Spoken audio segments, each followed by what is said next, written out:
விசுவாசத்திலும் கற்பிலும் விசுவாசிகளுக்கு மாதிரியாயிரு. நீ உன் இளமையை குறித்து ஒருவரும் உன்னை அசட்டை பண்ணாதபடிக்கு, நீ ஒரு இளம் கிறிஸ்தவன் என்பதினால் உன்னை யாரும் ஒரு பேட் எக்ஸாம்பிளா எடுத்துக்கொள்ளாதபடிக்கு, நீ ஒரு குட் எக்ஸாம்பிளா விசுவாசிகளுக்கு முன்பாக, அதாவது கர்த்தருடைய பிள்ளைகளுக்கு முன்பாக, அதே நேரத்தில் உலகத்துக்கு முன்பாகவும் கூட. இந்த உலகம் நம்மை பார்த்து கொண்டிருக்கிறது, நம்ம எப்படி வாழணும், அப்போ அந்த வாழ்க்கை எப்படி வாழணும் அப்படின்னு சொல்லும்போது 6 திறவுகோள்களை அவர் சொல்லுகிறார். முதலாவது வார்த்தை, அதாவது நீ பேசுகின்ற வார்த்தை. ரெண்டாவது நீ செய்கின்ற செயல், அதுதான் உன்னுடைய நடக்கை, வார்த்தையிலும் நடக்கையிலும். மூன்றாவது நீ வழங்க வேண்டிய காரியங்கள், அன்பிலும். நான்காவது ஆவியிலும் என்பது எப்படிப்பட்ட மனப்பாங்கு அல்லது எப்படிப்பட்ட வைராக்கியம் உள்ளவர்களாய் நாம் நம்மை வளர்த்து கொள்ளுகிறோம். சில பேர் பார்த்தீங்கன்னா கோபக்காரனாவே தன்னை வளர்த்துக்குவாங்க. சில பேர் பிசினிதனம் உள்ளவனாய் தங்களை வளர்த்து கொள்வார்கள். சில பேர் பார்த்தீங்கன்னா உலக பிரகாரமாய் தங்களை வளர்த்து கொள்வார்கள். உலக பிரகாரமான காரியங்களிலே வைராக்கியம் காண்பிப்பார்கள். ஆனால் நாம் தேவனுடைய பிள்ளைகளாக இருக்கிறோம். நாம் தேவனுடைய பிள்ளைகளாக இருப்பதனாலே நமக்கு ஆண்டவருக்கு முன்னால நான் ஒரு நல்ல ஆவி உள்ளவனாக, good spirit, not a bitter spirit, கசப்பான ஆவி உள்ளவனாக அல்ல, எப்பொழுதும் முகத்தை சோகமாக வைத்துக் கொள்வது, எப்பொழுதும் மனசுல ஏதோ தூக்கி வைத்துக் கொண்டு இருப்பது, அல்லது கடினமான ஒரு ஆவி உள்ளவனாக அல்ல, அசுத்தமான ஒரு ஆவி உள்ளவனாக அல்ல. நான் எப்படின்னு சொன்னா, என் ஆவியில நான் அனல் உள்ளவனாய், ஜெபத்துல நான் வைராக்கியமா இருக்கணும், வேதத்தை வாசிப்பதில் அதுல ஒரு பேஷன், அதுல ஒரு வைராக்கியத்தை காமிக்கணும். இன்னைக்கு எதுக்கோ உலக மக்கள் வைராக்கியத்தை காண்பிக்கிறார்கள். அப்படி இருக்கும்படி தங்களை அவர்கள் என்ன பண்றாங்க, மாற்றிக்கொள்ளுகிறார்கள். பக்தி வழியில தங்களை அவங்க அதுல ஈடுபடுத்தி கொண்டு அந்த பக்தியில வாழ்வதற்கு அவங்க என்ன பண்றாங்க. பெரிய ஐஏஎஸ் ஆபீசர்ஸ், பெரிய படிப்பாளிகள், பெரிய பதவியில் இருக்கிறவங்களாம் பார்த்தீங்கன்னா அந்த பக்தியை அவங்க வெளிப்படுத்துவதற்குன்னு நான் இப்படிதான் இருப்பேன், இதுதான் எனக்கு நான் கடவுளுக்கு காண்பிக்கிற ஒரு மரியாதை என்கிறதை அவங்க அதுல வைராக்கியமா இருக்கிறாங்க.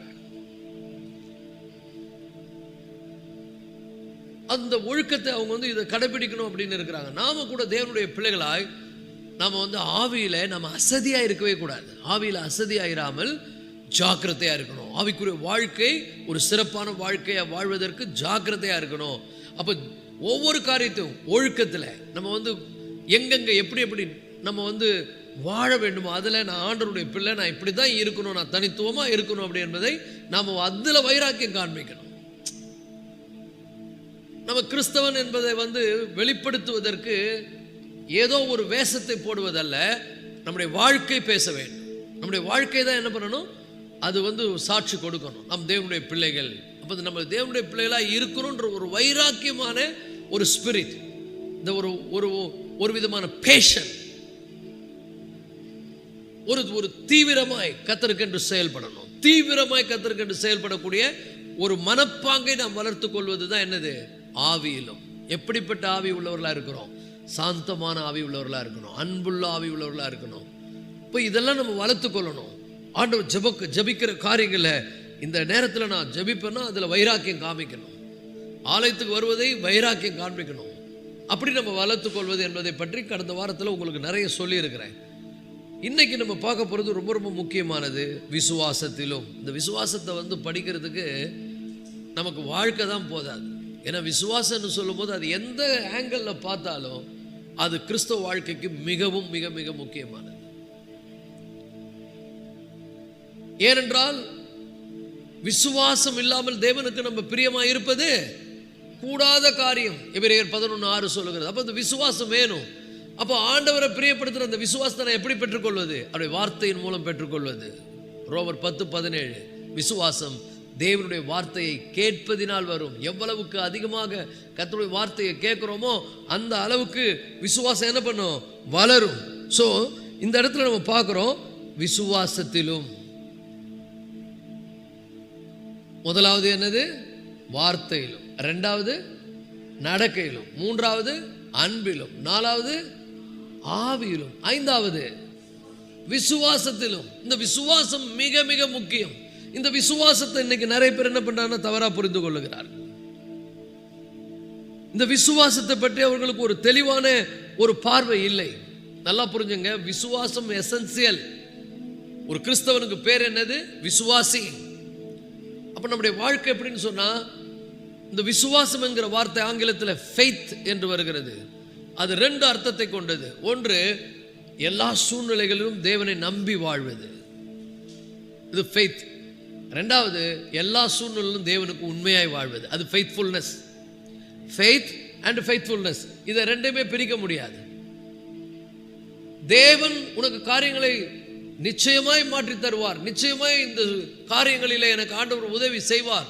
நிச்சயமாய் கர்த்தர் என்னோடு இருப்பார், என்னை நடத்துவார், எனக்கு பலன் தருவார், எனக்கு வேண்டிய எல்லா நன்மை, என் குறைகளெல்லாம் நிறைவாக்குவார். நீ விசுவாசித்தா அவருக்கு உண்மையா வாழணும், ஃபெய்த்ஃபுல்னஸா வாழணும்.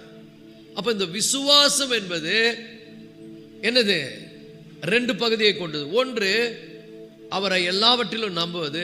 2வது, அவருக்கு நம்பிக்கைக்கு பாத்திரமா வாழ்வது. இதுதான் நம்ம புரிஞ்சுக்கிறது இல்லை.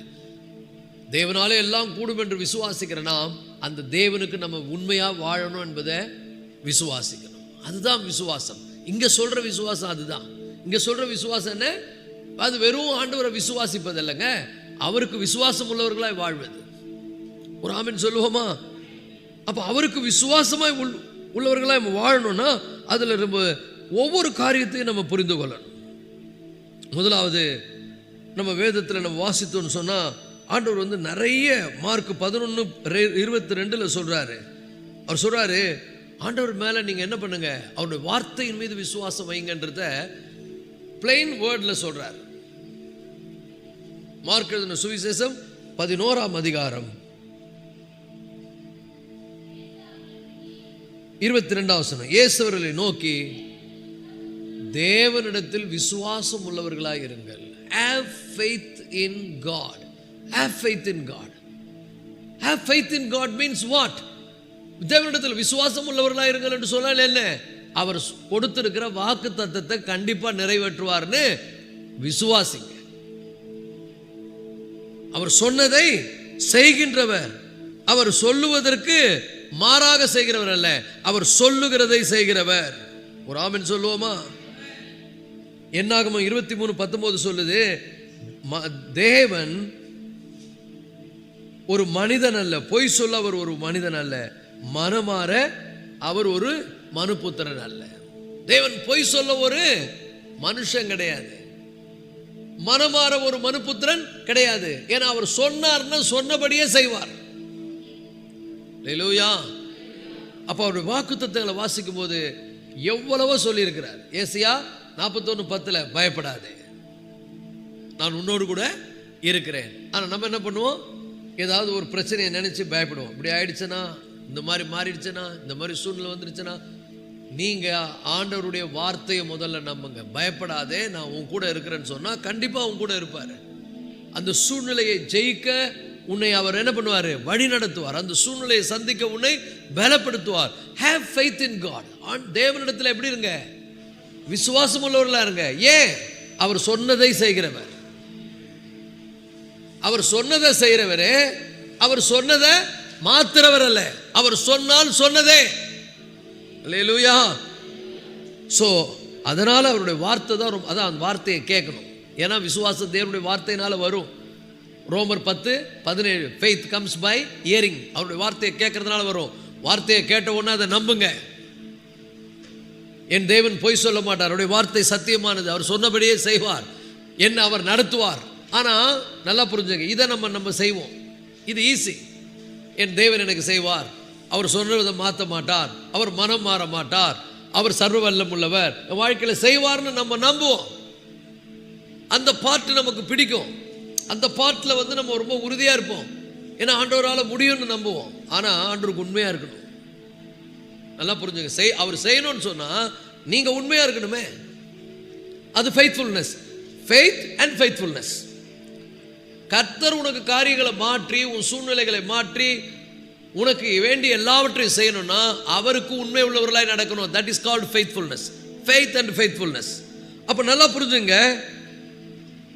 இதை நம்ம வந்து தெளிவா புரிஞ்சுக்கணும். 1 கொரிந்தியர்ல 4ஆம் அதிகாரம் 2ஆம் வசனத்துல சொல்றாரு, யாராவது வாசிங்க. அது வந்து அந்த ஃபெய்த்ஃபுல்னஸ் எப்படி சொல்றாரு பாருங்க. 2 கொரிந்தியர் 4:2.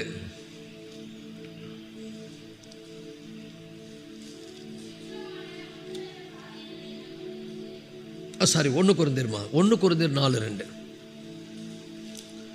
1 கொரிந்தியர் 4:2. மேலும் நல்லா புரிஞ்சுங்க, மேலும் உக்கிரவானக்காரன் உண்மை உள்ளவன் என்று காணப்படுவது அவசியம். தேவன் என்னை ஒரு பொறுப்புல வைத்திருக்கிறார், நான் ஒரு பொறுப்பாளி. அப்ப நான் ஆண்டவர் என்னை வந்து எப்படி வைத்திருக்கார்? ஒரு பொறுப்போடு வைத்திருக்கிறார். அப்ப நல்லா புரிஞ்சுங்க, இந்த வசனத்துல வாசிக்கிறோம், faith is not just believing but also being faithful to God. விசுவாசம் என்பது ஏதோ ஆண்டவர் செய்வார்னு நம்புறது இல்லை, அவருக்கு நம்பிக்கைக்கு பாத்திரமாய் வாழ்வது, அவருக்கு உண்மையாய் வாழ்வது. ஏன் இந்த வசனம் சொல்லுது? moreover it is required in steward that man be found faithful. அவருடைய பிள்ளைங்க அவருக்கு உத்தமமா வாழணும், உண்மையா வாழணும், அவருக்கு பிரியமா வாழணும். அவருக்கு எதெல்லாம் பிடிக்காதோ அதை அவாய்ட் பண்ண புரிஞ்சுக்கணும், அவருக்கு பிரியமானதை செய்வதில் கவனம் செலுத்தணும். அப்போ அவருக்கு பிரியமா நம்ம நடந்தா நமக்கு வேண்டிய எல்லாவற்றையும் அவர் செய்வார். ஒரு ஆமென் சொல்லுங்க. அவருக்கு உண்மையா வாழாம, அவருக்கு சாட்சியா இல்லாம நம்ம மனம் போன போக்கெல்லாம் போய்க்கின்னு கர்த்தர் எனக்கு எல்லாம் செய்வார்னா வேற மாதிரி செய்து விட்டுருவார். செய்வார்னு நம்பினா, ஏன்னா ஆபிரகாமை கூட ஆண்டவர் அழைக்கும் போது என்ன சொன்னார் பாருங்க. ஆபிரகாம் அழைக்கும் போது ஆபிரகாம் வந்து ரொம்ப அற்புதமான ஒரு விசுவாச தகப்பன். ரோமர் 4:20-21 நம்ம உபாச ஜெபத்தில் கூட இதெல்லாம் நம்ம பார்த்தோம். ரோமர் 4:20-21 தேவன் வாக்குத்தத்தத்தை பண்ணதை குறித்து 20-21 ரோமர் 4:20-21 தேவனுடைய வாக்குத்தத்தத்தை குறித்து அவன் அவிசுவாசமாய் சந்தேகப்படாமல், நல்லா புரிஞ்சுங்க, சந்தேகப்படாமல் தேவன் வாக்குத்தத்தம் பண்ணினதை நிறைவேற்ற வல்லவராய் இருக்கிறார் என்று முழு நிச்சயமாய் நம்பி தேவனை மையப்படுத்தி விசுவாசத்தில் வல்லவனானான். தேவன் வாக்குத்தத்தம் பண்ணை குறித்து அவன் அவிசுவாசமாய் சந்தேகப்படாமல். இந்த ஆபிரகாம் வந்து அவன் சந்தேகமே படலை. ஏன் அவன் சந்தேகப்படலைன்னா, தேவனை அந்த அளவுக்கு அவன் என்ன பண்ணியிருந்தான்? சந்தேகப்படாமல் விசுவாசித்தான். அது விசுவாசித்தது மாத்திரம் இல்லைங்க, ஆண்டவர் சொன்னபடி நடந்தான், ஃபெய்த்ஃபுல்லாக இருந்தான். ஃபெய்த்ஃபுல்னஸாக இருந்தால் ஃபெய்த் வேலை செய்யும். பக்கத்தில் பார்த்து சொல்லுங்க, நீ அவருக்கு ஃபெய்த்ஃபுல்னஸாக இருந்தேன்னா ஃபெய்த்து ஆட்டோமேட்டிக்காக வேலை செய்யும். நீ ஃபெய்த்ஃபுல்னஸாக இல்லாமல் என்னென்னமோ பண்ணிக்கின்னு அயோக்கியதெல்லாம் பண்ணிக்கின்னு கர்த்தர் செய்வார்னா வேற மாதிரி செய்து விட்டுருவார். நிறைய பேர் அப்படிதான், சாட்சியா வாழுறது கிடையாது, ஆண்டவருக்கு உண்மையா இருக்கிறது கிடையாது. ஆனா பாருங்க, வலியும் வேதனையும் வந்துட்டா மட்டும் கத்தி கதறு, ஆண்டவரே எனக்கு ஏதாவது உதவி செய்யுங்க ஆண்டவரே. இறக்கப்பட்டு சில நேரங்கள் ஆண்டவர் உதவி செய்வார், மன்னிப்பார், நம்ம ஃபீல் பண்ணிட்டா. இதையே வழக்கமாக கொள்ளக்கூடாது. ஏன்னா மேலும் உக்ரானக்காரனானவன் எல்லாவற்றிலும் உண்மை உள்ளவனாய் காணப்படுவது என்னது? அவசியம். நான் தேவனுடைய பிள்ளை, நான் எல்லாத்திலும் உண்மையா இருப்பது அவசியம். அல்லேலூயா. அப்போ நான் எல்லாவற்றிலும் உண்மையா இருப்பது அவசியமா இருக்கிறபடினால் இன்னொரு இடத்துல அவன் வாக்கு கொடுக்கிறார், உண்மை உள்ள மனுஷன் பரிபூர்ண ஆசீர்வாதங்களை பெறுவான். அப்ப ஃபெய்த்ஃபுல்லா வாழ்ந்தா ஃபெய்த் வேலை செய்யும். நீ ஃபெய்த்ஃபுல்லா வாழாம ஃபெய்த்னா வேற மாதிரி ஆயிடும். அப்ப ஆண்டவருக்கு உண்மையா வாழ்வது அவசியம். உண்மையா வாழ்ந்தா உண்மை உள்ள மனிதன் பரிபூர்ண ஆசீர்வாதங்களை பெறுவான். அல்லேலூயா. அப்ப அதுல வந்து ஃபோக்கஸ் பண்ணணும். ஆபிரகாம் அதுல வந்து ரொம்ப கவனமா இருந்தார். அப்ப 90 வயசுல ஆண்டவர் மறுபடியும் தரிசனமாயி ஆபிரகாமுக்கு என்ன சொன்னாரு? ஆபிரகாமே ஃபெய்த்ஃபுல்லா இருந்துக்கோ அப்படின்றார். எந்த வயசுல என்ன எதிர்பார்க்கிறார் பாருங்க. ஆபிரகாமே, நீ எனக்கு முன்பாக நடந்து கொண்டு உத்தமனாயிரு. ரொம்ப முக்கியம் ஆண்டவருக்கு முன்னால நம்ம வந்து அப்ரூவ்ட் வாங்குறது. அவர் நம்மளை பார்த்து என் பிள்ளை பாரு எனக்கு சாட்சியாக இருப்பான், அவன் என்ன வந்தாலும் அவன் மேலே போனாலும் சரி. சில பேர்லாம் கொஞ்சம் மேலே போனவுடனே ஆண்டவருக்கு உண்மையாக இருக்கிறது இல்லை. இல்லாத போது ஆண்டவர் கூவி கூவி அழைப்பாங்க. இந்த வேலை கிடைச்ச உடனே என்ன ஆகிடும், கொஞ்சம் போய் காசு கையில் வந்தோடனே நான் தான் எல்லாம் நினச்சிருவாங்க. அது ஃபெய்த்ஃபுல்னஸ் கிடையாது. வர வர ஆண்டவருக்கு உண்மையாக இருந்துக்கிட்டே இருக்கணும். அப்போ நீங்கள் வர வர விருத்தி ஆகிட்டே இருப்பீங்க. உத்தமமாக நடக்கணும். அவர் அன்பிலிருந்து விலகவே கூடாது. அவரை சார்ந்து வாழ்வது, அவருக்கு வைராக்கியம் காண்பிப்பது. ஸோ உங்களுடைய விசுவாசம் நல்ல பலன் கொடுக்கணும்னா விசுவாசம் உள்ளவர்களாய் நடந்து கொள்ளுங்கள். ஆண்டவருக்கு ஃபெய்த்ஃபுல்லாக வாழுங்கள். அது ரொம்ப ரொம்ப அவசியம். ஸோ உன் இளமையை குறித்து ஒருவர் உன்னை அசட்டை பண்ணாதபடிக்கு நீ வார்த்தையிலும் நடக்கையிலும் அன்பிலும் ஆவியிலும் அப்புறம் விசுவாசத்திலும். விசுவாசம் என்பது என்ன? 2 பார்ட். ஒரு காயினுக்கு 2 பகுதி இருக்கிற மாதிரி விசுவாசத்துக்கு 2 பகுதி இருக்குது. கர்த்தர் எனக்காக எல்லாம் செய்வார், ஆகவே அவருக்கு நான் எப்படி இருப்பேன்? உண்மையாய் நடப்பேன். I have faith in God so that I will walk in faithfulness. ஆண்டவர் மேல நான் விசுவாசமா இருக்கிறேன் அப்படினால் அவருக்கு விசுவாசமா நடந்துக்குவேன். துரோகம் பண்ற மாதிரி நடக்கூடாது. அயோக்கியத்தனெல்லாம் பண்ற வேலையெல்லாம் பாரு. ஒண்ணுமே இல்லாத போது கத்தி கதர்னு அப்புறம் ஒன்று கொடுக்க ஆரம்பிச்சார். ஒன்று கொடுக்க என்ன ஆகுதுன்னா அன்பு என்ன பண்ணுது? கூடுன்னு பார்த்தா குறையுது. கொடுக்கப்பட்ட பொருட்கள் அந்த அன்பை திருடுகிறது. அப்படி இருக்கக்கூடாது. டிசிப்ளின். நான் தேவனுடைய பிள்ளை, நான் இந்த உலகத்தில் நன்மையை பெற இன்னும் உண்மையாக இருப்பேன், இன்னும் அவருக்கு பொறுப்புள்ளவனாய் நடந்து கொள்வேன், இன்னும் என் சாட்சியை காத்துக்கொள்வேன், இன்னும் அவரை கனப்படுத்துகிற மாதிரி வாழ்வேன், இன்னும் அவருக்காக நான் எல்லாவற்றையும் செய்வேன். Hallelujah. It's very very important. Abraham தேவனை விசுவாசித்தான் மாத்திரம் இல்ல, விசுவாசம் உள்ளவனாகவும் அவன் தேவனுக்கு முன்னால் என்ன பண்ணான்?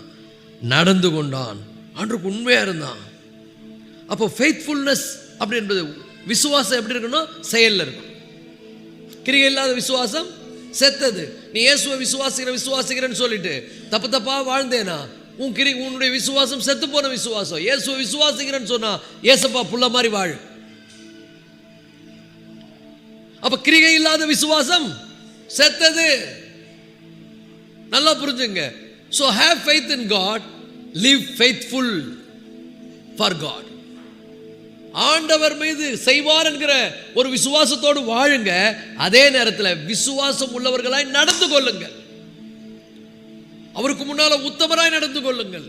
நீங்க நல்லா புரிஞ்சுங்க. நீங்க மாற மாற உங்க வாழ்க்கையினுடைய எல்லா அம்சங்களையும் ஆண்டவர் அற்புதமாய் மாற்றி விடுவார்.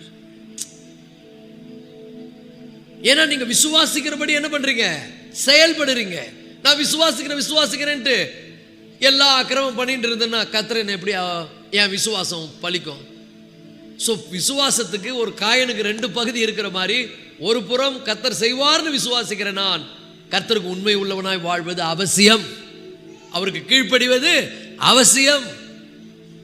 ஸோ ஃபெய்த் அண்ட் ஃபெய்த்ஃபுல்னஸ் இது ரொம்ப முக்கியமானதுங்க. இதை நம்ம அதனால தான் யாக்கோப்பு சொல்றாரு. யாக்கோப்பு 2ஆம் அதிகாரம் 26ஆம் வசனத்தில் கிரிகை இல்லாத விசுவாசம் என்னது? செத்ததா இருக்கிறது. கிரிகை இல்லாத விசுவாசம் எப்படி இருக்கு? செத்ததா இருக்குதுன்னு சொல்றாரு. அல்லேலூயா. இப்போ நோவா பாருங்க. நோவா தேவனை விசுவாசித்தான் சொல்லிட்டு அவன் உட்கார்ந்து இருந்தான்னா எப்படி? உட்காரலையே. அவன் என்ன பண்ணான்? நீதியை பிரசங்கித்தான். 120 வருஷம் பிரசங்கம் பண்ணானா. அப்ப எப்படி பிரசங்கம் பண்ணா? நான் நினைக்கிறேன் காலையில் எழுந்து அந்த பேழையை கட்டும் வேலையை செய்யறதுக்கு முன்னாடி பேழையை கட்ட அவன் போயிருப்பான். அந்த ஊர் ஜனங்களும் அவன் பின்னாடி வந்திருப்பாங்க. என்னையா பண்றேன்னு கேட்டிருப்பாங்க. கொஞ்ச நேரம் இருங்க, எல்லாரும் நில்லுங்கன்னு சொல்லி ஒரு பிரசங்கம் பண்ணியிருப்பான். உங்க வழிகள்லாம் ஆண்டவருக்கு முன்னால சரியில்லாம இருக்குது. ஆண்டவர் எவ்வளவு முயற்சி பண்ணி பார்த்தாரு. ஆனா நீங்க என்ன பண்றதில்ல, அவருக்கு செவி கொடுக்கறது இல்லை. ஆகவே ஆண்டவர் இந்த தேசத்தை, இந்த உலகத்தை தண்ணீர்னால் அழிக்க போறார், மனம் திரும்புங்கன்னு சொல்லிட்டு போய் கம்முன்னு உட்காந்துக்கல. என்ன பண்ணா? அந்த பேழைய தன்னுடைய குடும்பத்தோடு அவன் கட்டினான் பாருங்க. நம்ம கூட தேவனுடைய பிள்ளைகளை குடும்பமாய் கர்த்தருக்கு சாட்சியா வாழ்வது ரொம்ப ரொம்ப அவசியம். சாட்சி உள்ளவர்களாய் இருப்பது, உண்மை உள்ளவர்களாய் காணப்படுவது, ஆண்டவருக்கு விசுவாசம் உள்ளவர்களாய் காணப்படுவது. நீங்க அப்படி நடந்துட்டீங்கன்னா தேவன் உங்களுக்கு விசுவாசம் உள்ளவராய் காரியங்களை நடத்துவார். எல்லா காரியங்களிலும் உங்க பக்கத்துல இருந்து காரியங்களை வாய்க்க செய்து உங்களை அற்புதமா நடத்துறதை நீங்க என்ன பண்ணுவீங்க? பார்ப்பீர்கள். அல்லேலூயா. சோ நோவா ஆண்டவரை விசுவாசித்தான், தேவன் சொன்னபடி நடந்தான். அப்படின்னா அர்த்தம், ஆண்டவர் அற்புதமானவர், வரப்போகிற அழிவிலிருந்து என்னையும் என் குடும்பத்தையும் காப்பாத்த வல்லவர்னு சொல்லிட்டு வெறும் வாயில ஜாலம் பண்ணிட்டு உட்கார்லங்க, அவன் கீழ்ப்படிந்தான். He obeyed God. அப்போ கர்த்தர் நம்முடைய உலக வாழ்க்கையில நம்முடைய ஆவிக்குரிய படகை கட்டணும்னா, நம்முடைய ரட்சிப்பின் படகை கட்டணும்னா நம்ம ஆண்டவருக்கு கீழ்ப்படிவது ரொம்ப ரொம்ப அவசியம். கிரிகை இல்லாத விசுவாசமா இருக்கும்னா அது செத்ததா இருக்கும். ஹல்லேலூயா. அது ரொம்ப ரொம்ப முக்கியம். ஹல்லேலூயா. சோ நல்லா புரிந்து கொள்ளுங்கள், ஆண்டவர் எல்லாம் நமக்காக செய்கிறவர். எல்லா சூழ்நிலையும் உங்க கூட இருப்பாரு. எல்லா சூழ்நிலையும் உங்களை என்கரேஜ் பண்ணுவாரு, உங்களை உயர்த்துவார். அப்படி அற்புதமான தேவன். எத்தனை பேர் உங்க கூட இருப்பார் நம்புறீங்க? எத்தனை பேர் உங்களுக்காக எல்லாம் அவர் செய்வார் நினைக்கிறீங்க? எத்தனை பேர் உங்களை அவர் ஆசீர்வதிப்பார்னு விசுவாசிக்கிறீங்க? எல்லாம் பண்ணுவாரு.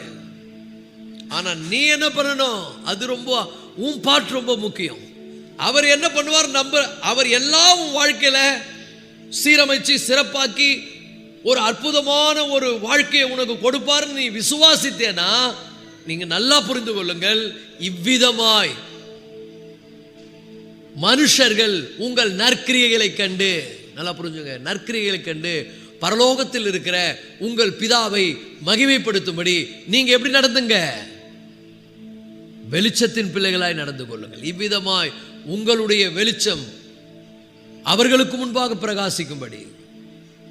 அப்ப நீங்க விசுவாசமா வாழறீங்கன்றத நீங்க சொல்ல தேவையில்லைங்க, உலகம் பார்த்து சொல்லும். இவங்க ஆண்டவர் மேல ரொம்ப பக்தி, இவங்க ஆண்டவர் மேல ரொம்ப பற்று, அதனால கர்த்தர் அவங்களை ஆசீர்வதிக்கிறான்னு புறஜாதிகள் பேசிக்குவாங்க. இல்லைன்னா என்ன சொல்லுவாங்க? இதுங்க சர்ச்சுக்கு போகுது, எல்லாம் பண்ணுது, ஆனா பாருங்க தத்தளிக்குதுன்னு வாங்க. நல்லா புரிந்து கொள்ளுங்கள் கர்த்தருடைய பிள்ளைகளே, இது ரொம்ப அவசியம். என்னை கர்த்தர் ஆசீர்வதிக்க நான் அவருக்கு பிரியமா வாழ்கிறத இன்க்ரீஸ் பண்ணுவேன். என்னை உயர்த்த ஒரு சின்ன உயர்வு வரும்போது ஒரு பொறுப்போடு நடந்து கொள்ளுங்கள். சோ விசுவாசம் செயல்பட வேண்டுமானால் விசுவாசம் உள்ளவர்களாய் வாழுங்கள். மத்தேயு 5ஆம் அதிகாரத்தில் ஆண்டவர் ரொம்ப அழகா ஒரு காரியத்தை சொல்றாரு. அந்த காரியத்தை அப்படியே ஓபன் பண்ணி காட்டுறாரு. மத்தேயு 5:16 நல்லா புரிஞ்சுங்க. இவ்விதமாய் மனுஷர்கள் உங்கள் நற்கிரியைகளை கண்டு பரலோகத்தில் இருக்கிற உங்கள் பிதாவை மகிமைப்படுத்தும்படி உங்கள் வெளிச்சம் அவர்களுக்கு முன்பாக பிரகாசிக்க கடவுது. நீங்க வெளிச்சத்தின் பிள்ளைகளாய் வாழ்வது அவசியம். தேவனுடைய பிள்ளைகளாய் வாழ்வது அவசியம். எல்லாரும் மாதிரி வாழ்வதல்ல, எல்லாரும் பேசுற மாதிரி பேசுவதல்ல, எல்லாரும் போல நடப்பதல்ல. வெளிச்சத்தின் பிள்ளைகளாய் நடந்து கொள்ளுங்கள். பார்க்கணும் இந்த உலகம். நான் அவர் மேல விசுவாசம் வச்சிருக்கிறேன்னா விசுவாசிக்கிறேன் ஆண்டவர் விசுவாசிக்கிறேன் வாயில சொல்றது இல்லை. இந்த உலகம் பார்க்கணும், உண்மையாவே நான் அவரை நம்புறேன், உண்மையாவே அவரை சார்ந்து இருக்கிறேன், உண்மையாவே அவரை பற்றி கொண்டிருக்கிறேன். அப்ப இந்த உலகம் பார்க்கும்போது அந்த ரங்கத்தில் பார்க்கிற பிதா தாமே வெளிய ரங்கமாய் உங்களுடைய விசுவாசத்துக்கான பலனை உங்களுக்கு தந்தருள்வார். அல்லேலூயா. விசுவாசம் எப்ப வேலை செய்யும்? அவருக்கு விசுவாசம் உள்ளவர்களாய் வாழும்போது வேலை செய்யும். நம்ம அவருக்கு விசுவாசம் உள்ளவர்களாய் இல்லாம விசுவாசம் வேலை செய்யணும்னு எதிர்பார்க்க கூடாது. அப்போ நமக்கு கவனம் எதுலன்னு சொன்னா அவருக்கு விசுவாசமா வாழ்வதில்லை, அவர் சொன்ன வார்த்தைக்கு கீழ்ப்படிவதில்லை. ஏன் அவருடைய வார்த்தை கீழ்ப்படுகிறது தெரியுமா? அப்போ நான் அவர் எல்லாம் செய்வார் நம்புறேன் பாருங்க, அதை அவர் என்ன பண்ணுவாரு? செய்து முடிப்பார். நான் அவருக்கு வைராக்கியம் காட்டணும், நான் அவருக்கு என் உத்தமத்தை ப்ரூவ் பண்ணி காமிக்கணும். ஆபிரகாமே நீ எனக்கு முன்பாக நடந்து கொண்டு உத்தமனாயிரு. என்ன ஆண்டவரே இவ்வளவு நாள் ஆயிடுச்சு, இன்னுமா பாஸ் ஆகல? நான் இல்ல, பொறுமையாரு, சாட்சியை கெடுத்துறாத, எனக்கு பிரியமாயிரு. எனக்கு நீ பிரியமா இருந்தா எல்லாரும் பார்க்குற மாதிரி உன்னை நான் உயர்த்துவேன், உன்னை ஆசீர்வதிப்பேன். அல்லேலூயா. அது ரொம்ப ரொம்ப அவசியம். அப்போ இவ்விதமாய் மனுஷர்கள் உங்கள் நற்கிரிகளை கண்டு பரலோகத்தில் இருக்கிற உங்கள் தேவனை மகிமைப்படுத்தும்படி உங்களுடைய வெளிச்சம் அவர்களுக்கு முன்பாக பிரகாசமாக இருக்க கடவுது. அல்லேலூயா, அல்லேலூயா. பாருங்க, ஆண்டவர் இப்போ ஆபிரகாம் தேவனை விசுவாசித்தான், உத்தமனா இருந்துட்டார். உத்தமனா இருக்கிறாரா இல்லையா? ஆபிரகாம் உத்தமனா இருந்தாரா? எப்படி உத்தமனா இருந்தார்? சொல்றதெல்லாம் செய்யணும், ஆண்டவர் சொன்னதெல்லாம். ஆனால் நம்ம சில நேரத்தில் அவர் சொல்றதை செய்ய மாட்டோம். இன்னைக்கு எனக்கு வேணும், இதை விடுனா விட்டுறணும், இதை பண்ணாதன்னா பண்ணக்கூடாது, இதை பண்ணுன்னா பண்ணணும். விசுவாசம் என்ன பண்ணணும்? கீழ்ப்படியணும். இப்போ ஒன்றும் இல்லை, ஆபிரகாம் பயங்கரமான விசுவாசம், ஆண்டவர் செய்வார்னு விசுவாசித்தாரு, செய்தார் ஆண்டவர். ஈசாக்கு வந்துட்டாரு. ஈசாக்கு பிறந்த பிறகு பயங்கர சந்தோஷம். 8ஆம் நாளில் விருந்தெல்லாம் பண்றாரு. குழந்தை மேல ஒரே பாசம் பொழிகிறாரு, வளர்ந்து கொண்டு இருக்குது. ஒரு குறிப்பிட்ட காலம் வந்த உடனே இவ்வளோ ஆசீர்வச்சிருக்கிறேனே, இவன் விரும்புறதுக்கும் யாருக்கும் செய்யாத அற்புதத்தை பண்ணியிருக்கிறேனே, இவன் கீழ்ப்படிவாரான்னு பார்க்கலான்னு சொல்லிட்டு ஆண்டவர் என்ன பண்ணாரு? ஈசா கொண்டு பலியிடுனார். இப்போ கொஞ்சம் கற்பனை பண்ணி பாருங்க, உங்களை கடவுள் ஆசீர்வச்சு உயர்த்திட்டாரு, பெரிய லெவலில் நீங்க வந்துட்டீங்க. ஏதோ ஒரு விஷயத்தை ஆண்டவர் சொல்றாரு, இதை விடுன்றாரு. நீங்க விடுவீங்களா? நீ குடுன்றாரு, குடிப்பீங்களா? சின்ன சின்ன விஷயத்தை நம்ம விட மாட்டேன்றோம். சின்ன சின்ன காரியங்களை விட்டு விடுங்க. ஆண்டவர் பேசுவார். நீங்க ஏதாவது செய்து கொண்டிருக்கும் போது இப்படி செய்யலாமான்னு உள்ளத்துல அந்த சத்தம் கேட்குதா? இப்படி பண்ணலாமா? நீ என் பிள்ளையாச்சே, நீ என்ன காலையில் என்னை பார்த்தியா கேட்குறாரா? என் வார்த்தையை நீ வாசிச்சியா? என்னை பற்றி மற்றவங்களுக்கு சொன்னியா? அப்படின்னும் போது ஆண்டவரே நான் ரொம்ப பிஸி ஆண்டவரேன்னு சொல்லுவீங்களா? எனக்கு டைமே இல்லை ஆண்டவரே, நான் ரொம்ப பரபரப்பாக இருக்கிறேன் ஆண்டவரே. சின்ன சின்ன விஷயங்களை நல்லா புரிஞ்சுங்க. கத்தருக்கு என்ன பண்ணுங்க? விடுங்க. ஆபிரகாம் பாருங்க, மலை போல பெருசா நினைச்சு கொண்டிருந்ததையே நீ எடுத்து பலியிடுன்னு சும்மா சொல்லிட்டாரு. அவங்க மனைவி கிட்ட கூட சொல்லலை, எல்லாத்தையும் ரெடி பண்ணி கிளம்பிட்டாரு. மைண்ட்ல ஃபிக்ஸ் பண்ணிட்டாரு, நான் அவருக்கு உத்தமனா இருப்பது அவசியம், நான் விசுவாசம் உள்ளவனாய் காணப்படுவது அவசியம், நான் கர்த்தர் எனக்கு எல்லாம் செய்வார்னு மாத்திரம் இல்லை, நானும் எனக்கு எல்லாம் செய்யற கர்த்தருக்கு எல்லாத்தையும் செய்வேன்.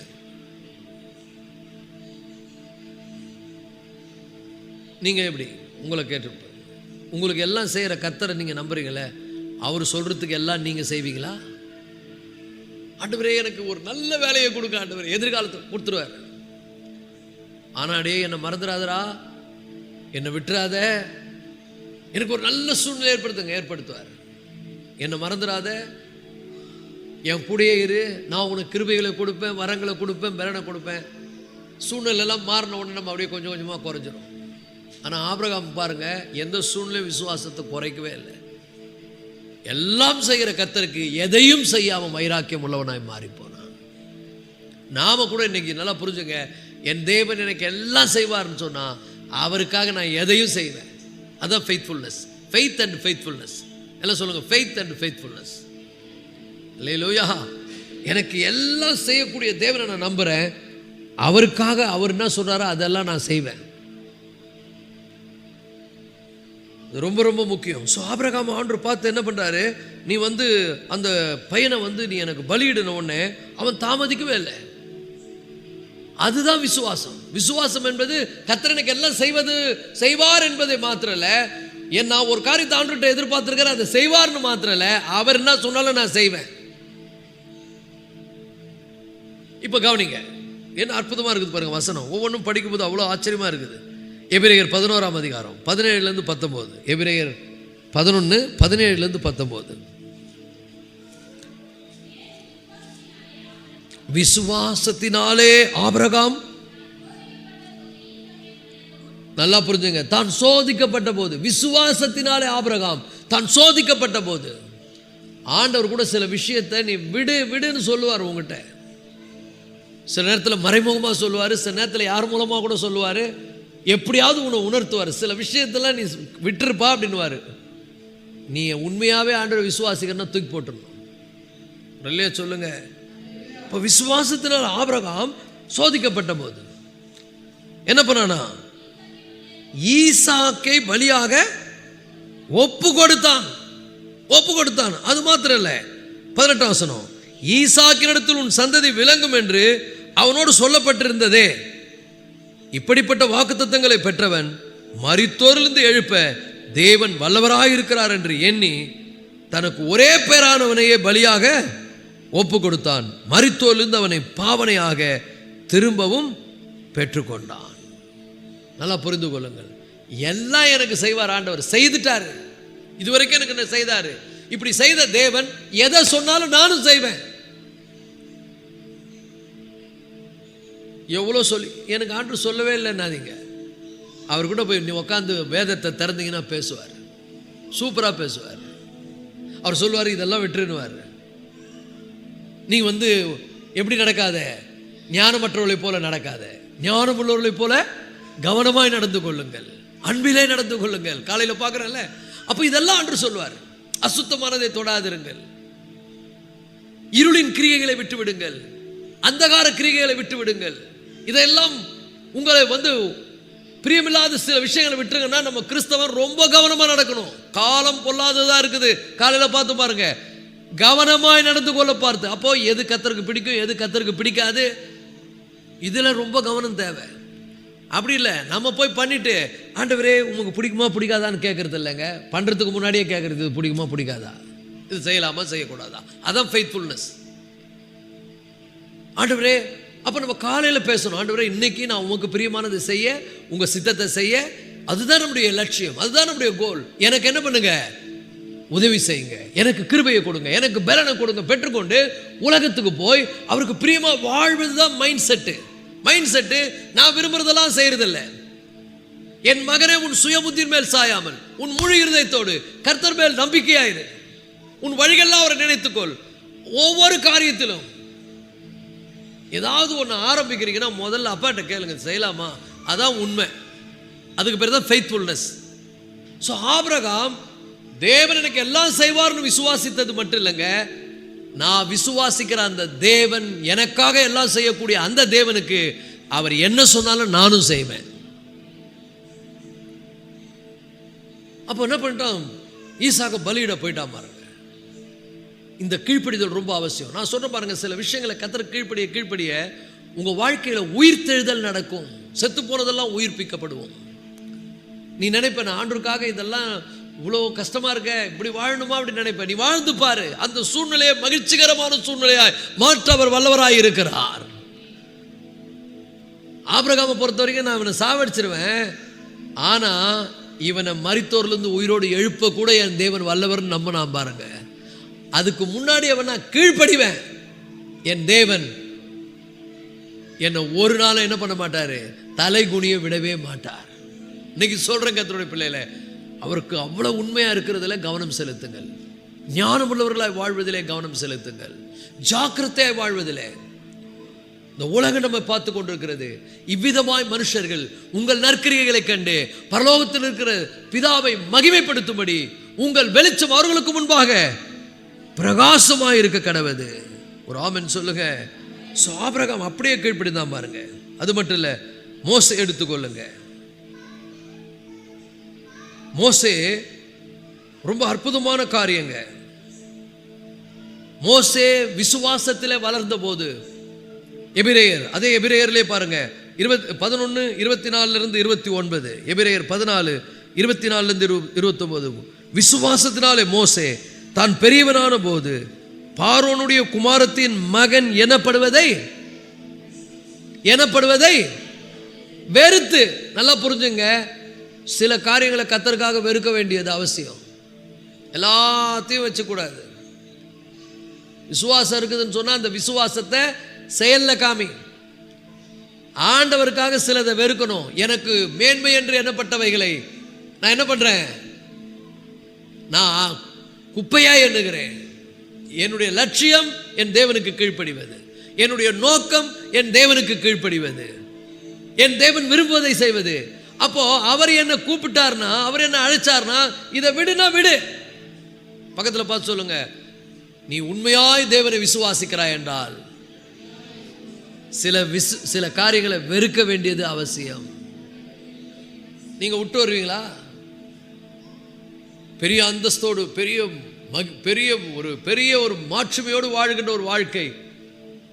அவன் தேவனை விசுவாசித்தான், வெறுத்தான். இதை விட நான் தேவனுடைய பிள்ளைகளோடு வாழ்வதுதான் அவசியம் என்று நினைத்தான். சோ வெறுத்து, அப்புறம் பாருங்க, அனித்தியமான பாவ சந்தோஷங்களை அனுபவிப்பதை பார்க்கலாம். நல்லா புரிஞ்சுங்க, உங்களுக்கு எது ரொம்ப சந்தோஷம் கொடுக்குது? Check your self. காலையில் எழுந்த உடனே என்னெல்லாம் பண்ணுறீங்க, ஒரு நாளைக்கு என்னெல்லாம் பண்ணுறீங்க, எது உங்களை ரொம்ப ஹாப்பி ஆகுது? சில பேருக்கு ஜெபனாலே கசப்பாக இருக்குது. ஆனால் சொல்கிறது பாருங்க, நான் ஆண்டவரை விசுவாசிக்கிறேன். நீ ஆண்டவரை விசுவாசித்தேன்னா நீ ஜெபம் பண்ணுவியே. நான் ஆண்டவரை விசுவாசிக்கிறேன், வேத வாசிப்பியே. நீ ஆண்டவரை விசுவாசிக்கிறோம், அவருக்கு உண்மையாக இருக்கிறதுல கவனம் செலுத்துவாயே. அப்போ நல்லா புரிந்துங்கொள்ளுங்கள், அனித்தியமான பாவ சந்தோஷங்களை. இந்த உலகத்தில் தற்காலிகமான சந்தோஷம் நிறைய இருக்குதுங்க. நிரந்தரமான சந்தோஷத்தை சொல்றோம் பாருங்க, அவரோடு வாழ்வது தான் நிரந்தரமான சந்தோஷம். என்ன அழகா பாடுறாரு பெர்க்மன்ஸ், உம்மோடு இருப்பது தான் உள்ளத்தின் வாஞ்சையா. நம்ம இயேசுவை பார்த்து பாடுறதுல நம்ம இதை பார்த்து பாடுறோம், உம்மோடு இருப்பது தான் உள்ளத்தின் வாஞ்சையா, ஸ்க்ரோல் பண்ணி பார்ப்பது தான் இதயத்தின் ஏக்கமையா.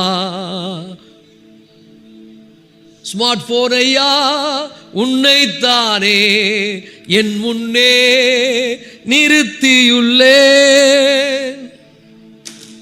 சொல்றத பாருங்க, ஆண்டு மேல விசுவாசம்,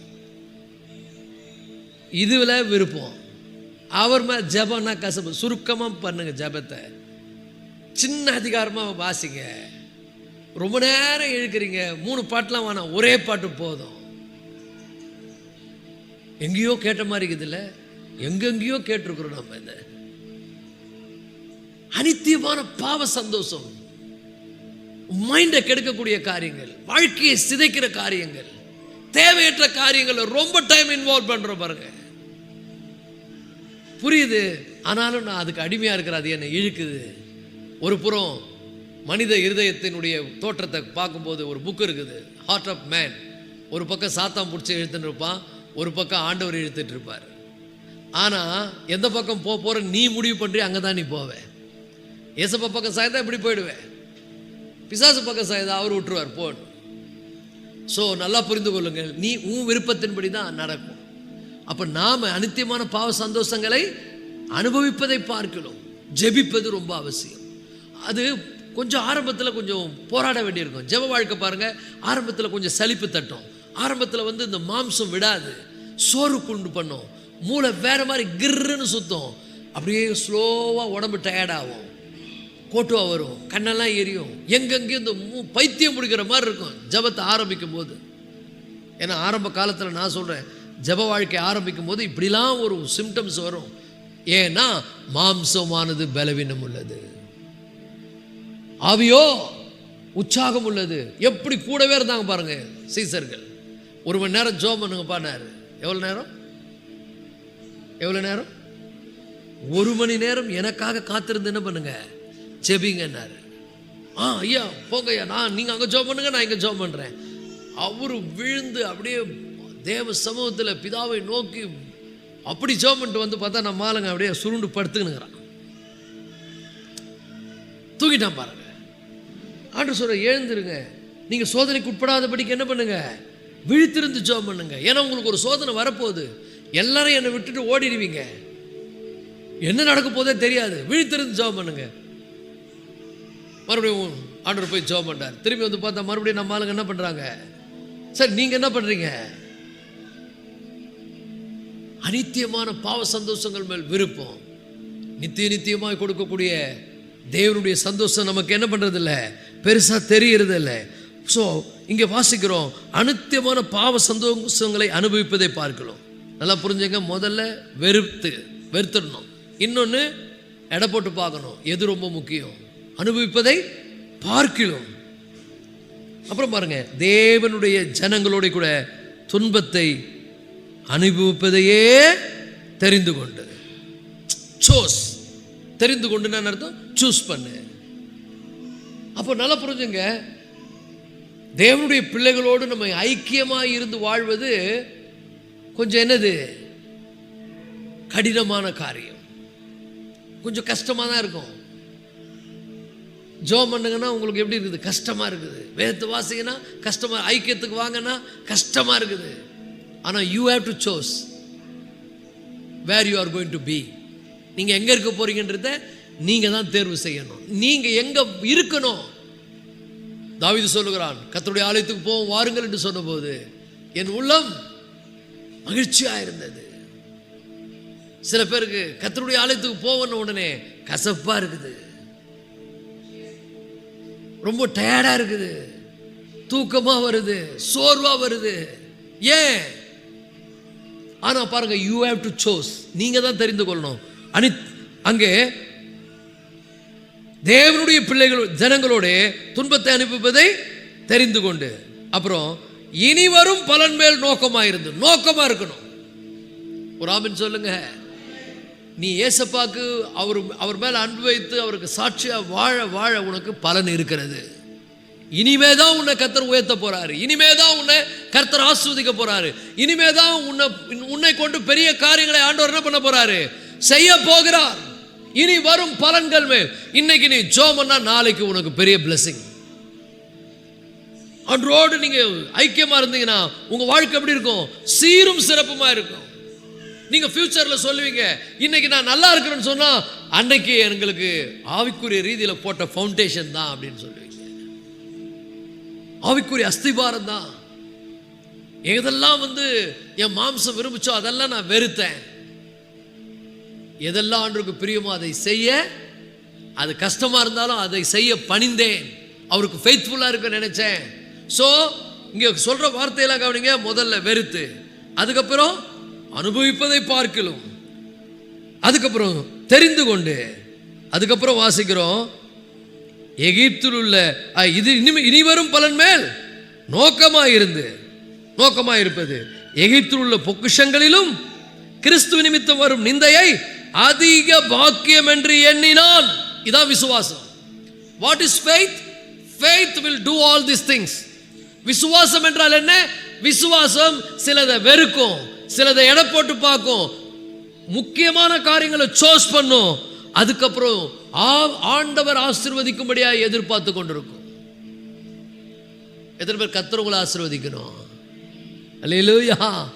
கர்த்தருடைய ஆசீர்வாதமே ஐஸ்வர்யத்தை தரும், அதனோடு கூட அவர் வேதனையை கூட்டார். ஒருபோதும் உன் காலை தள்ளாட விட மாட்டார். உன்னை காக்கிறவர் உறங்கார், அற்புதமா நடத்துவார். எப்பப்ப என்னென்ன தேவை அப்பப்ப அவருடைய அந்த உதவியின் கரம் உனக்கு நீட்டப்படும். ஒரு ஆமென் சொல்லுவோமா? என்ன பாருங்க, விசுவாசம் என்னெல்லாம் பண்ணுது பாருங்க. விசுவாசம் கிறிஸ்துவின் நிமித்தம் வரும் நிந்தையை அதிக பாக்கியம் என்று எண்ணி. 27 வசனம், விசுவாசத்தினாலே அவன் அதரிசனமானவரை தரிசிக்கிறது போல உறுதியாயிருந்து ராஜாவின் கோபத்துக்கு பயப்படாமல் எகிப்தை விட்டு போனான். சில காரியங்களை விட்டு போனோம், எகிப்தின் காரியங்களை விட்டு போனோம், எகிப்தின் பாவ கிரியைகளை விட்டு நம்ம என்ன பண்ணோம், வெளியேற வேண்டும். So faith do all these things. விசுவாசம் அதனுடைய ரிஃப்ளெக்ஷன் எப்படி இருக்கும்? நீ if you have faith you will live faithfulness. உனக்கு விசுவாசம் இருந்தா விசுவாசம் உள்ளவனாய் நீ நடந்து கொள்வ ஆண்டவருக்கு. அதான் உண்மையான விசுவாசம் சொல்லிட்டு நடக்கையில காண்பிக்கலனா, அவருக்கு பிரியமா வாழ்வதில் கவனம் செலுத்தலனா அந்த விசுவாசம் செத்ததா இருக்கும். ஒரு ஆமென் சொல்லுவோமா? அல்லேலூயா. அடுத்தபடியா பார்த்தீங்கன்னா கர்த்தருடைய பிள்ளைகளே தாவீதுனுடைய அனுபவத்தை பாருங்க. தாவீது கோலியாத்தை சந்திக்கிறார். ஆனா ஆண்டவர் மேல எவ்வளவு விசுவாசம். அவன் பேசுறான் விசுவாசமா. இப்படி பேச வச்சதுக்கு காரணம் என்னன்னா, அவன் ஆண்டவருக்கு ஃபெய்த்ஃபுல்னஸா இருக்கிறான், உண்மையா இருக்கிறான். அவன் ஆண்டவரை துதிக்கிறதிலும் ஆண்டவருடைய காரியங்களில் ரொம்ப கவனம் செலுத்துவதிலும் ஆண்டவருக்கு பிரியமாய் நடப்பதிலும். ஏன்னா அவன் ஜெபத்தை பாருங்க, உமக்கு பிரியமானதை செய்ய எனக்கு கற்றுத்தாருன்னு சொல்றான். அதனால தான் அவன் கோலியாத்தை சந்திக்கும் போது தைரியமா பேச முடிஞ்சது. இன்னைக்கு உங்க வாழ்க்கையில நீங்க சந்திக்கிற கோலியாத்துக்கு முன்னால அதாவது நீங்க சந்தித்து கொண்டிருக்கிற பிரச்சனைகளுக்கு முன்னால தைரியமா நிக்கணும்னு சொன்னா அவருக்கு பிரியமா வாழ்வதில் கவனம் செலுத்துவது அவசியம். அல்லேலூயா. நீ அவருக்கு பிரியமா வாழ முடிவெடுத்து அதுல ரொம்ப கவனம் செலுத்தி அப்படிப்பட்ட ஒரு ஃபெய்த்ஃபுல்னஸை நீ காத்துக்கொள்வன்னு சொன்னா ஃபெய்த் உனக்குள்ள ஈஸியா வேலை செய்யும். You can face Goliath. நீ சிங்கத்தை சந்திக்க முடியும், கரடியை சந்திக்க முடியும், கோலியாத்தை சந்திக்க முடியும். நீ அவருக்கு ஃபெய்த்ஃபுல்லா இல்லாம ஃபெய்த் அங்க வேலை செய்யாது. சட்டியில் இருந்தா தான் அகப்பையில வரும். நீ ஆண்டவருக்கு உண்மையா இருந்தேன்னா உனக்குள்ள அது பீறிட்டு வரும். நீ சொல்லுவ, நான் ஆராதிக்கிறேன், தேவன் என்னை தப்புவிக்க வல்லவரா இருக்கிறார். ஆராதித்தா தானே சொல்லுவேன். அமைதியா வாயை மூடி இருந்தா எப்படி சொல்ல முடியும்? They worship God. They obeyed him. அவங்களுக்கு அவர் கீழ்ப்படிந்த. அதனால சொன்னாங்க, நாங்க கீழ்ப்படுகிற எங்க ஆண்டவர். எப்படி ஆராதிக்கிறோம்? கீழ்ப்படிதல் மூலம். எப்படி ஆராதிக்கிறோம்? அவர் உண்மையா இருக்கிறது மூலம். எப்படி அவர் ஆராதிக்கிறோம்? சில காரியங்களை விட்டு விடுவதன் மூலம். ஆராதிக்கிற எல்லாம் செய்யறது, கண்டதெல்லாம் பார்க்கறது, கண்டதெல்லாம் கேட்கறது, கண்டதெல்லாம் பேசுறது. கர்த்தருடைய பிள்ளைங்களுக்கு அது அழகல்ல. இவ்விதமாய் மனுஷர்கள் உங்கள் நற்கிரியைகளை கண்டு நீங்க ஆண்டவருக்கு உண்மையா வாழ வாழ விசுவாசம் எப்படி சும்மா அப்படியே பவர்ஃபுல்லா நீங்க யூ கேன் ஸ்பீக் போல்ட்லி. தைரியமா நீங்க பேச முடியும். நீங்க போல்டா பேசுவீங்க. சோ தாவீது எப்படி பார்த்து பேசுறான் கோலியாத்தை வாசிப்போம். எப்படி பேசுறார் பாருங்க தாவீது. 1 சாமுவேல் 17ஆம் அதிகாரம் 45 45லிருந்து 47. 1 சாமுவேல் 17ஆம் அதிகாரம் 45லிருந்து 47. அதற்கு தாவீது பெலிஸ்தியனை நோக்கி, நீ பட்டயத்தோடும் ஈட்டியோடும் கேடகத்தோடும் என்னிடத்தில் வருகிறாய், நானோ நீ நிந்தித்த இஸ்ரவேலிகளுடைய இராணுவத்தின் தேவனாகிய சேனைகளுடைய கர்த்தரின் அல்லேலூயா நாமத்தினாலே உன்னிடத்தில் வருகிறேன். நல்லா புரிஞ்சுங்க. அந்த அளவுக்கு ஆண்டவர் மேல எவ்வளவு அட்டாச் பாருங்க. இப்போ உங்களுக்கு ஒரு பிரச்சனை, உங்களுக்கு ஒரு போராட்டம். சரி, உங்க முன்னாடி ஒரு கோலியாத்து வந்துட்டான். தயவுசெய்து தப்பா நினைச்சுக்காதீங்க. சில இதெல்லாம் சொல்லும் போது நீங்க தப்பா நினைச்ச கூடாது. ஐயோ எனக்கு சொல்ற மாதிரி இருக்குதுன்னு நினைக்கக்கூடாது. மாறிக்குங்க. அல்லேலூயா. நம்ம என்ன சொல்லுவோம்? ஒரு கோலியாத்து வந்துட்டான். நீங்க தான் தாவீது. கோலியாத்தை பார்த்து நீங்க சொல்லுவீங்க, நீயோ பட்டயத்தோடும் ஈட்டியோடும் வருகிறாய், நானோ யூடியூபோடும் வாட்ஸ்அப்போடும் இன்ஸ்டாகிராமோடும் பேஸ்புக்கோடும் வருகிறேன். நீ சொல்லுவியா? நீ சேனைகளின் கர்த்தர் என் கூட இருக்கிறார் சொல்லுவியா? இருக்கிறியா முதல்ல நீ கர்த்தரோட? How can you face the problems? நம்ம எங்க டைம் ஸ்பெண்ட் பண்ணிட்டு இருக்கிறோம்? நீ யார் கூட டைம் ஸ்பெண்ட் பண்ணிட்டு இருக்கிற? தாவீது சொல்றான், அவன் சொன்னான், அதுக்கு முன்னாடி சொன்னான், எக்காலத்திலும் கர்த்தரை நான் ஸ்தோத்தரிப்பேன், அவர் துதி எப்பொழுதும் என் வாயில் இருக்கும். அவன் வார்த்தையெல்லாம் பாருங்க. அவனுடைய வார்த்தையெல்லாம் பார்த்தீங்கன்னா அவ்வளவு ஆண்டவருக்கு அவன் மேல அவன் எவ்வளவு பட்டா இருந்திருப்பான் பாருங்க.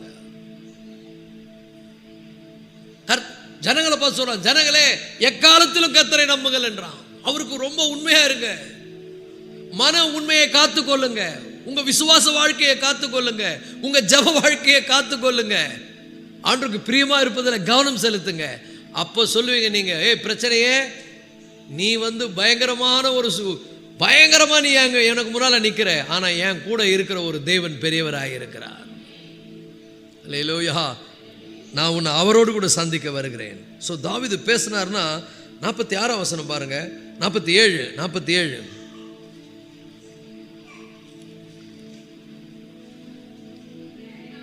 இன்றைய தினம் கர்த்தர் உன்னை என் கையில் ஒப்பு கொடுப்பார்.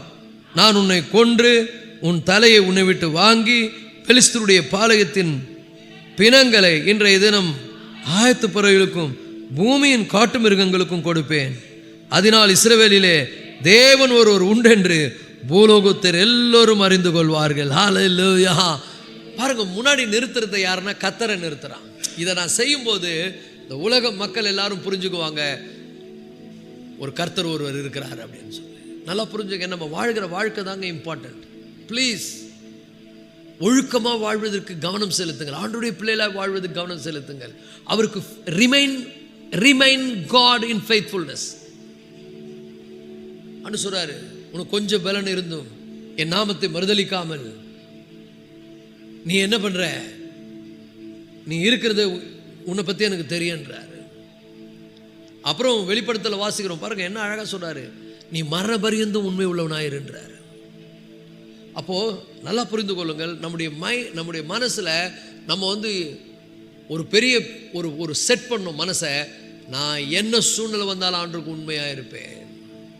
அல்லேலூயா. நான் ஒருபோதும் ஆண்டவருக்கு துக்கப்படுத்துற மாதிரி வாழ மாட்டேன். ஆண்டவருக்கு பிரியமா வாழ்வதில் நான் கவனம் செலுத்துவேன்.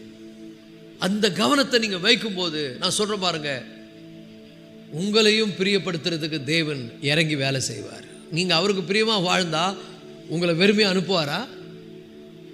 ஒருபோதும் அனுப்ப மாட்டார். உங்களை நிறைவாக தான் என்ன பண்ணுவார், ஆசீர்வதித்து அனுப்புவார். ஸோ நல்லா புரிந்து கொள்ளுங்கள், ஆண்டவருக்கு இந்த ஃபெய்த்ஃபுல்னஸ் ரொம்ப பிடிக்கும். ஏன்னா அதை எதிர்பார்க்கிறார். இந்த ஃபெய்த்ஃபுல்னஸ் தான் ஆபிரகாம் கிட்ட சொல்றாரு. 90 வயசுல சொல்றாரு, ஆபிரகாமே எனக்கு முன்னால நடந்து கொண்டு விட்டுறாத, நீ இவ்வளவு நாள் வாழ்ந்தது போதாது, இன்னும் இருக்கிற கொஞ்ச காலத்துல நான் உனக்கு பெரிய காரியத்தை செய்வேன். ஃபெய்த்ஃபுல்னஸா இருந்துரு, உண்மையா இரு, உத்தமனா இருன்றார். வெளிப்படுத்தல நமக்கு என்ன சொல்றாரு, நீ மரண பரியந்தும் உண்மை உள்ளவனா இருன்றார். அல்லேலூயா. ஸோ விசுவாசத்துக்கு எத்தனை பகுதி இருக்குது? 2 சைடு. ஒரு காயினுக்கு எத்தனை சைடு? 2 பக்கம் இருக்குது. So if you remain faithful to God, he will faithful to you. அதான் ஆண்டவர் சொல்றாரு, என்னை கனப்படுத்துகிறவர்களை நான் கனப்படுத்துவேன். இன்னைக்கு சொல்ற பாருங்க, அவரை கனப்படுத்துறதுல கவனமே. உன்னை கர்த்தர் எங்கெங்க போறியோ அங்கெல்லாம் உன் தலையை உயர்த்துவார்.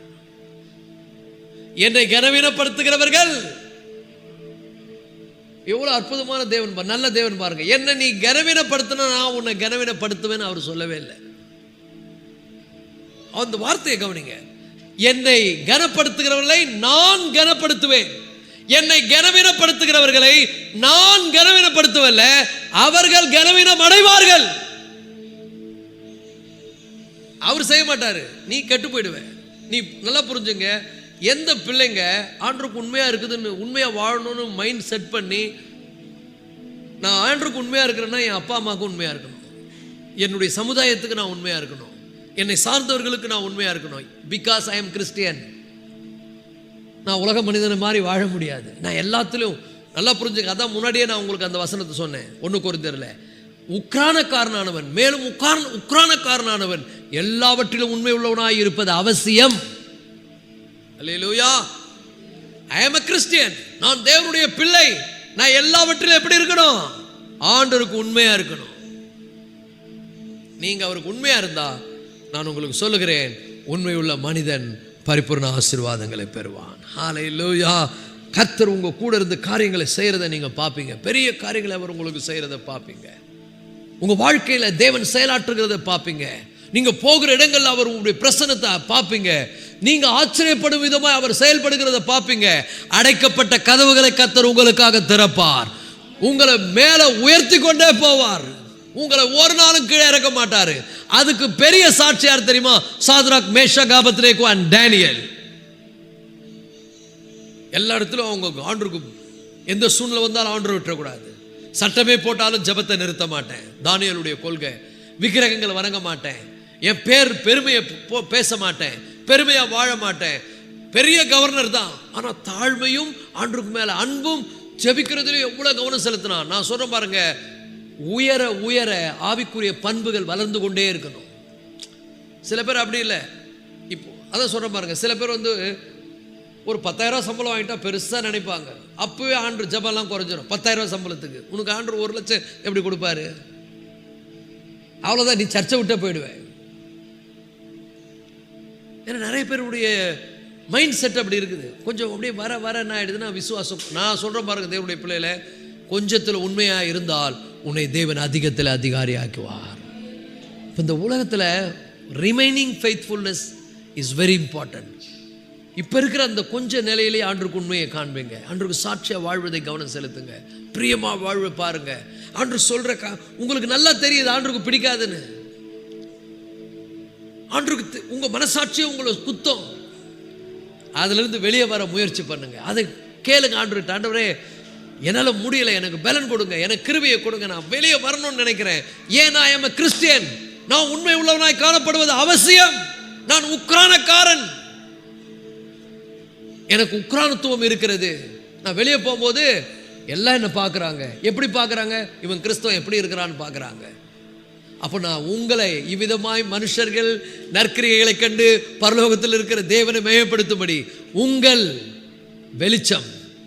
வெளிச்சத்தின் பிள்ளைகளாய் நடந்து கொள்வது அவசியம். பக்கத்தில் பார்த்து சொல்லுங்க, வெளிச்சத்தின் பிள்ளையாய் நடந்து கொள்ளுங்க, கவனமா நடந்து கொள்ளுங்க, ஞானமா நடந்து கொள்ளுங்க, அல்லேலூயா, தாழ்மையா நடந்து கொள்ளுங்க. மேல உயர உயர அப்படியே தாழ்மையாயிடணும். ஆண்டவருடைய பிள்ளைகளா பெருமையே படக்கூடாதுங்க. அப்பாவுக்கு பிடிக்கவே பிடிக்காது. சாந்த குணம் உள்ளவர்களாய் மாறணும், கேரக்டரை பில்டு பண்ணணும். அப்புறம் பாருங்க, நீங்க அவரை கனப்படுத்தணும்னு நினைச்சிட்டா அவர் சொல்றாரு, என்னை கனப்படுத்துகிற எவரையும் நான் அவர் கனப்படுத்தினா அது எப்படி இருக்கும் பாருங்க. ஆகவே இந்த நல்ல மாலை பொழுதுல ஒரு உறுதியான தீர்மானத்தோடு இங்கிருந்து போவோம். ஆண்டவரே, நான் உண்மை உள்ளவனாய் காணப்படுவது அவசியம். காரணம், உக்ரானத்துவம் எனக்கு அளிக்கப்பட்டிருக்கிறது. உக்ரானக்காரனானவன் எல்லாவற்றிலும் உண்மை உள்ளவனாய் காணப்படுவது அவசியம். உண்மையுள்ள மனுஷன் பரிபூர்ண ஆசீர்வாதங்களை பெறுவான். நீ மரணபரியந்து உண்மை உள்ளவனாயிரு, அப்பொழுது நான் உனக்கு ஜீவகிரீடத்தை தருவேன் என்று சொல்லி இருக்கிறீங்க. இந்த உலகத்தில் வெறுக்க வேண்டியதை வெறுத்து, விரும்ப வேண்டியதை விரும்பி, பற்றி கொள்ள வேண்டியதை பற்றி கொண்டு உமக்காக சாட்சிகளாக இந்த உலகத்தில் வாழ எங்களை பலப்படுத்தும். எல்லாரும் சொல்லுவோம். எல்லாரும் எழுந்திருந்த ஆண்டுடைய சமூகத்தில் நம்ம ஒப்பு கொடுத்து நம்ம ஜெபம் பண்ணுவோம். இந்த நல்ல மாலை பொழுதுல நல்ல தகப்பனே, அப்பா சோத்திரம்பா, நான் ஒரு எல்லாரும் பார்த்து ஆச்சரியப்படுகிற விதமான ஒரு வாழ்க்கையை வாழ்வதற்கு, ஆண்டவரே ஒரு கிறிஸ்தவனாய் நான் வாழ்வதற்கு, ஒரு கிறிஸ்தவனாய் இந்த உலகத்துக்கு முன்னாலே என்னை டிஸ்பிளே பண்ணுவதற்கு எனக்கு 6 திறவுகோல்களை கொடுத்திருக்கிறீங்க. நான் வார்த்தையிலும் என்னுடைய நடக்கையிலும், ஆண்டவரே என்னுடைய வார்த்தையிலும் நடக்கையிலும் அன்பிலும் ஆவியிலும் விசுவாசத்திலும், ஹல்லேலூயா. ஆமா ஆண்டவரே, இவைகள் எல்லாவற்றையும் நான் சரிப்படுத்தி ஒவ்வொரு விஷயத்திலும் நான் உங்களுக்கு பயந்து உங்களுடைய வழிகளில் நடக்க நடக்க நடக்க எங்கள் சூழ்நிலைகளை எல்லாம், எங்கள் வாழ்க்கையில் எல்லா காரியத்தையும் நீங்கள் செய்வீங்க ஆண்டவரே. எப்பப்போ எனக்கு என்னென்ன செய்யணுமோ அப்பப்போ கரெக்டாக பார்த்து பார்த்து செய்கிற தேவன், பார்த்து பார்த்து என்னை ஆசீர்வதித்து அழகு பார்க்கிறவர் நீர் ஆண்டவரே. உம்மை நம்புவேன், ஹல்லேலூயா, உம்மை நம்புவேன், உமக்கு நம்பிக்கைக்கு பாத்திரமாய் வாழ்வேன், உம்மை நம்புவேன், உம்முடைய நம்பிக்கைக்கு பாத்திரமாய் நான் நடந்து கொள்வேன் ஆண்டவரே. ஹல்லேலூயா. ஆண்டவரே, எங்க சபையில் இருக்கிற எல்லா பிள்ளைகளும் ஏதோ உங்களை நம்புகிறவர்களாய் அல்ல, உம்முடைய நம்பிக்கைக்கு பாத்திரவான்களாய் உம்முடைய பிள்ளைகளை மாற்றுங்க ஆண்டவரே. ஹல்லேலூயா. பாத்திரவான்களாய் நாங்கள் வாழ உதவி செய்யுங்கப்பா. நாங்கள் அழைக்கப்பட்ட அழைப்புக்கு பாத்திரவான்களாய் நடந்து கொள்ள வேண்டுமே. எங்களை அழைத்த தேவன் உண்மை உள்ளவராய் இருக்கிறாரு. நாங்கள் வலதுபுறம் இடதுபுறம் சாயாமல் ஆண்டவரே, எங்களுக்கு ஆண்டவரை நியமித்திருக்கிற பாதையில பொறுமையோடு ஓடி நாங்கள் எங்கள் ஓட்டத்தை ஜெயமாய் முடிக்க எங்களுக்கு உதவி செய்யும் ஆண்டவரே. உங்க பிரியமாய் வாழ எங்களை நடத்துங்கப்பா. உடைய கிருபையின் நிழலில் மறைத்துக் கொள்ளுங்க. வந்திருக்கிற பிள்ளைகளுக்கு உணர்வுள்ள இருதயத்தை கொடுங்க. உம்மை கனப்படுத்துகிற வாழ்க்கை மட்டும்தான் நான் வாழ்வேன், அதுதான் என்னுடைய மனசுல நிறைந்திருக்கிறது. உம்மை கனப்படுத்தும் போது நீர் எங்களை கனப்படுத்துவீர். இந்த சபையில் இருக்கக்கூடிய ஒவ்வொருவரையும் கனப்படுத்துங்க. இந்த செய்தியை கேட்குற ஒவ்வொரு பிள்ளைகளும் உங்களை கனப்படுத்தும்படியாய் வாழ்ந்து உம்மால் கனப்படுத்தப்பட்ட வாழ்க்கையை பெற்று இந்த உலகத்தில் வெளிச்சத்தின் பிள்ளைகளாய் நடக்க உதவி செய்யும். எங்களை எல்லாரையும் கரத்தில் தாழ்த்தி ஒப்பு கொடுக்கிறோம். இயேசு கிறிஸ்துவின் மூலம் வேண்டிக் கொள்கிறோம் எங்கள் ஜீவனுள்ள நல்ல தகப்பனே, ஆமென்.